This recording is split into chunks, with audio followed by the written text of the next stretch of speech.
নমস্কার বন্ধুরা, আমি ঋত্বিক আর আমাদের চ্যানেল ভবিষ্যৎ দৃষ্টিতে সকলকে স্বাগত জানাই। বন্ধুরা, কুম্ভ রাশির জাতক জাতিকাদের আগামী একটি সপ্তাহ অর্থাৎ 9ই মার্চ থেকে 15ই মার্চ যে সপ্তাহটি, সেই সপ্তাহটি কেমন কাটতে চলেছে তাই নিয়েই আজকে আমাদের আলোচনা।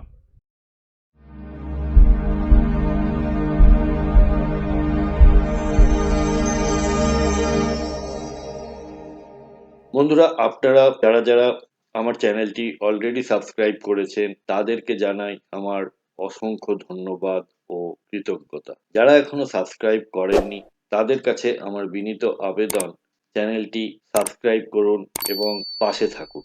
বন্ধুরা, কুম্ভ রাশি হলো কালপুরুষের রাশিচক্রের 11তম রাশি। এটি বায়ু তত্ত্বের এবং স্থির প্রকৃতির রাশি। শনি মহারাজ হলেন এই রাশির অধিপতি।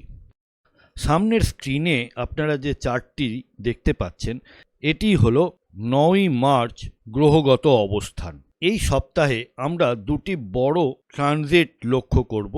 যেমন দেবগুরু বৃহস্পতি বর্তমানে নিজের নক্ষত্র পুনর্বসুতে বক্রী অবস্থায় রয়েছেন। 11ই মার্চ দেবগুরু বৃহস্পতি মার্গী অবস্থায় ফিরতে চলেছেন। আর রবি বা সূর্যদেব কুম্ভ রাশি ছেড়ে মীন রাশিতে গোচর করবেন 14ই মার্চ। তাহলে এবারে ফলাফলের দিকে আসা যাক।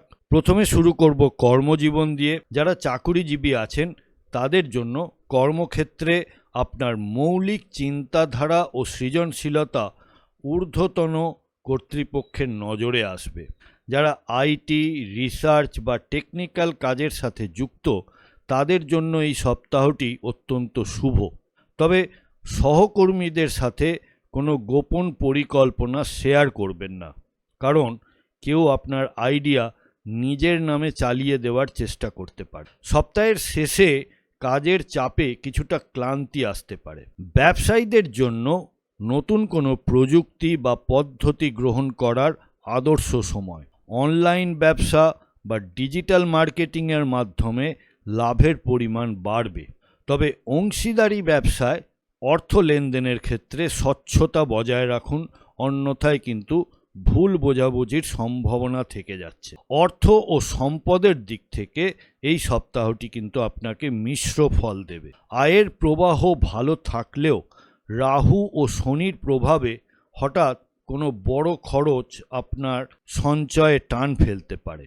যারা শেয়ার বাজারে বা ক্রিপ্টোকারেন্সিতে বিনিয়োগ করেন তারা এই সপ্তাহে খুব সাবধানে পা ফেলুন। কোনো বন্ধুর অনুরোধে বড় অঙ্কের টাকা ধার দেবেন না, কারণ সেই টাকা ফেরত পাওয়া কিন্তু কঠিন হতে পারে। বাজেট মেনে চলা আপনার জন্য এই সপ্তাহে আবশ্যিক। এবার চলে আসি রিলেশনশিপের ক্ষেত্রে। যারা বিবাহিত তাদের জীবনসঙ্গীর সাথে সুসম্পর্ক বজায় থাকবে। আপনারা দুজনে মিলে বাড়ির সাজসজ্জা বা নতুন কোনো পরিকল্পনা করতে পারেন। তবে আপনার উদাসীনতা বা গাম্ভীর্য সঙ্গীকে কষ্ট দিতে পারে, তাই একটু বেশি সময় দেওয়ার চেষ্টা করুন। যারা অবিবাহিত এবং একাকী আছেন তাদের জীবনে কোনো আকস্মিক যোগাযোগ থেকে প্রেমের সূচনা হতে পারে। পুরনো বন্ধুর সাথে নতুন করে সম্পর্ক গড়ে ওঠার যোগ রয়েছে। সামাজিক অনুষ্ঠানে আপনার জনপ্রিয়তা বাড়বে। স্বাস্থ্যক্ষেত্রে এই সপ্তাহে কিছুটা ওঠানামা দেখা দিতে পারে। পায়ের নিচের অংশে ব্যথা বা শিরার কোনো সমস্যায় ভুগতে পারেন। অতিরিক্ত দুশ্চিন্তার কারণে রক্তচাপ বাড়তে পারে।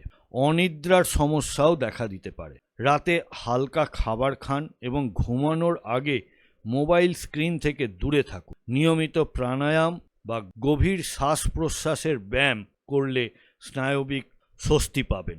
শেষ করার আগে প্রতিকার হিসেবে বলবো যে প্রতি শনিবার কোনো মন্দিরে বা দুস্থ ব্যক্তিকে কালো তিল বা কম্বল দান করুন। বন্ধুরা, প্রতিবেদনটা যদি ভালো লেগে থাকে তাহলে প্লিজ লাইক, কমেন্ট, শেয়ার করতে ভুলবেন না। আর চ্যানেলে নতুন হলে প্লিজ সাবস্ক্রাইব করে পাশে থাকা বেল নোটিফিকেশন আইকনটি প্রেস করে দেবেন।